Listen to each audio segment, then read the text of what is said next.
Hey guys, it's KJ from the Scariest Movie Ever channel on YouTube. I wanted to talk a little bit about this massive trend that seemed to come from out of nowhere, this Pokemon Go. So I watched a few news stories on this latest trend and watching the way people are reacting to Pokemon Go and what they're doing. And I couldn't help but just shake my head. This is just another clear example of massive mind control. It's also signaling something from a video I just did recently on the coming post-human world. Because we really are at a crossroads right now. There was once a time where we controlled the technology, but we're literally on the precipice of technology controlling us. So I've never really looked much into Pokemon, and I never played the game or anything, but I remember this story from some years back. It was the banned Pokemon episode that gave children seizures. The animators used a rapidly strobing type technique, and it flashed red and blue lights on the screen.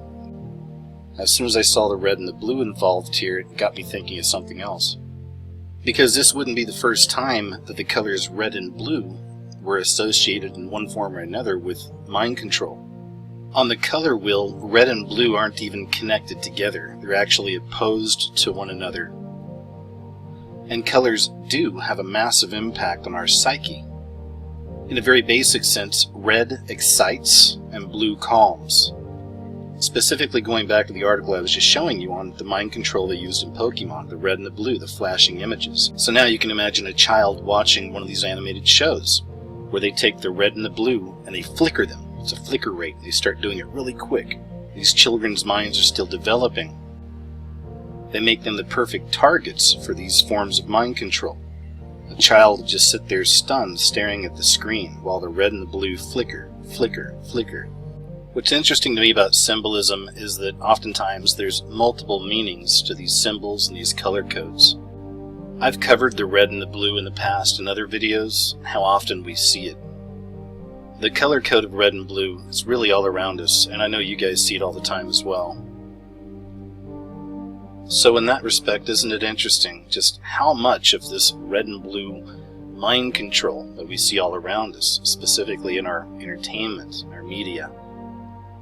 In one respect, I see it spiritually as choosing which side are you on. And of course, the red and the blue can be traced back to the Masons, back to the Lodge. So once again, isn't it interesting that we find red and blue, these diametrically opposed colors that can be used for a form of mind control, being the primary colors of Freemasonry. And of course we find the red and the blue, right, with royalty, with the Queen.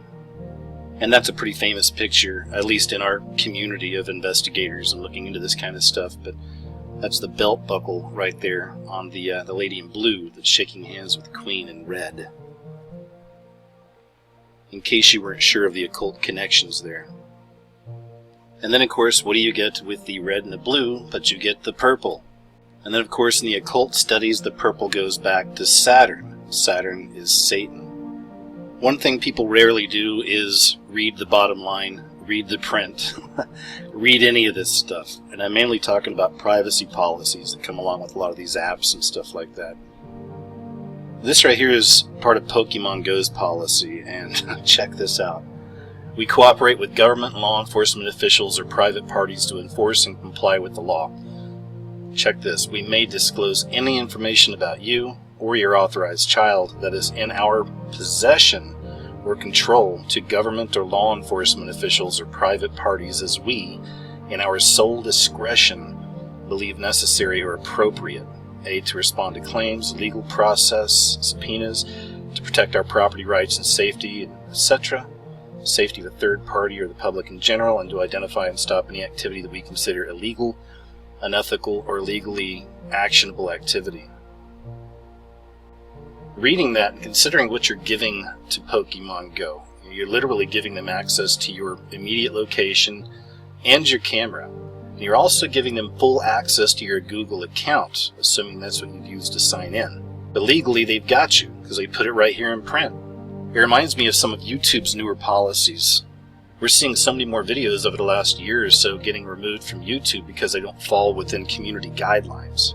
And if you read their fine print, it's just like this, essentially giving Google, YouTube all the power.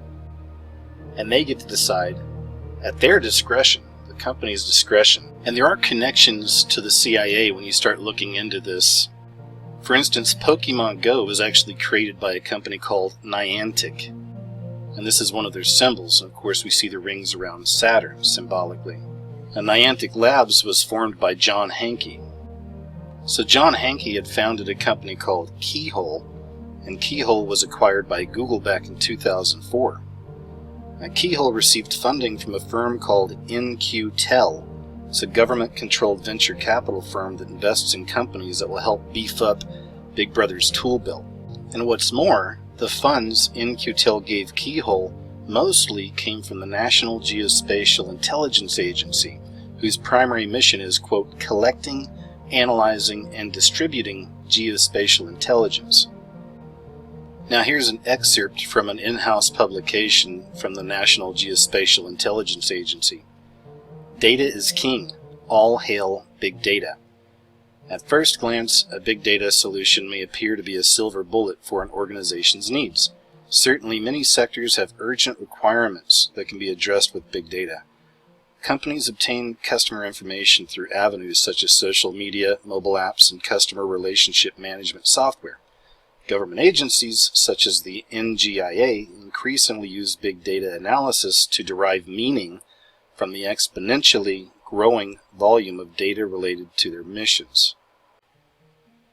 The main point of showing you some of this is so you understand just how entrenched the government is behind some of these things that seem so innocuous as a Pokemon app. And now we come to the effects it has on the public. I've been into this kind of research for so many years now that I've got to the point I don't like using the terms sheep for the general populace that's still asleep. Zombies, that's also another really popular term. Sometimes you just got to call it what it is. And that's what all these stupid trends really do. They expose the zombies in our society. They expose the sheep or the sheeple in our society in many ways. This right here, of course, was called planking. You've probably seen this. One of those really dumb trends, right? That seemed to come from out of nowhere, and suddenly it took the world by storm. Everybody's planking, essentially acting like they're dead. And who can forget the ridiculously retarded Kylie Jenner challenge, leaving teens' lips bruised and swollen?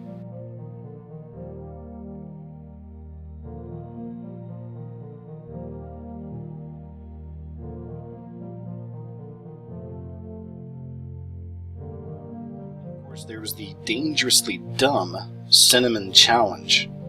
Also, something else to note about all of these trends, these goofball trends that seem to just take over right from out of nowhere.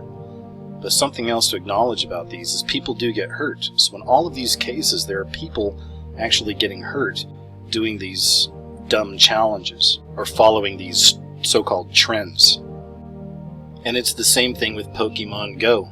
On one level, Pokemon Go is just the newest goofball trend that seems to be not only sweeping the nation, but the planet. There's people all over the world who are playing this game. It's also a huge red flag. There have already been some people hurt playing this game. If you look at the possible implications of the game itself, it's rather frightening. As I said earlier, this really is a subject I'd covered before. A lot of other people have covered this as well. It's where we're at with technology, how technology is slowly starting to take over us. And all of these so-called challenges, or what I like to call them New World Order trends, people are getting hurt. And Pokemon Go is no different. It really does show you the merging of technology and humanity. So while these people are running around in the real world, they're still focused on their phones. And they're playing the game. There's an option in this game that's called placing a lure, I believe, where you can essentially put your own little Pokemon creature anywhere you want in the world, anywhere, at any time. And then people will come out and try to find it, and collect it, or fight it, or whatever they do. So just think about that. I mean, anybody out there can place one of these lures on the game at any time of day. How about a secluded parking lot at midnight, or somewhere out in the woods at 1 a.m.? I'm just saying these are very real possibilities, and I have no doubt we're going to see some of this stuff crop up. It's also an incredible distraction. And that's another way I believe they use a lot of these psychological operations. In the last 8 years, we've had more mass killings and shootings than any other time in American history. And just over the last few years, it's really picked up. And you guys know what I'm talking about. Every week there seems to be more shootings, right? More chaos. And this system, the Illuminati, if you will, they are creating this chaos. It will be order out of chaos. They want martial law. They want full control. They do want to take your guns. And these are very serious issues that are happening right now. So while all these very serious issues are taking place, and there's chaos breaking out all around the world, and we're literally on the verge of World War III, we have millions of people all around the world who are focused on Pokemon. They're running around with their phones and they're trying to capture little virtual creatures and play games, while their entire world is falling apart around them. So that's all I have for you folks. Thank you very much for checking out the video. Take care out there, and I'll talk to you real soon.